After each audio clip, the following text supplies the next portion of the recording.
It wasn't a great start for the British Prime Minister. An anti-Brexit demonstrator dodged police and jumped in front of her car. With 50 days left before Britain officially leaves the EU, some are feeling desperate.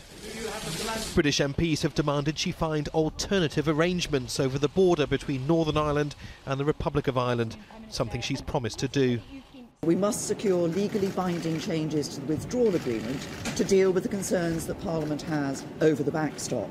And taking that changes to the backstop together with the other work that we're doing on workers' rights and other issues will deliver a stable majority in Parliament, and that's what I will continue to push for. Now, it's not going to be easy. I'm clear that I am going to deliver Brexit. I'm going to deliver it on time. That's what I'm going to do for the British public. I'll be negotiating hard in the coming days to do just that. But there's a problem for Theresa May. The EU's refused to reopen the withdrawal agreement and renegotiate any new Irish border arrangements. The open borders protected by a 20-year-old peace deal, the Good Friday Agreement, that put an end to decades of sectarian fighting in Northern Ireland. Nobody wants to turn back the clock, but the border question has made leaving the EU extremely complicated. Brussels is determined to hold on to an insurance policy within the withdrawal agreement, the so-called backstop, designed to keep the Irish border open. If no arrangement is in place by the end of next year, the UK automatically continues to be under EU trade policy. There's also no way of unilaterally leaving the backstop, nor any time limit on it, and that's too much for some Brexiteers to stomach.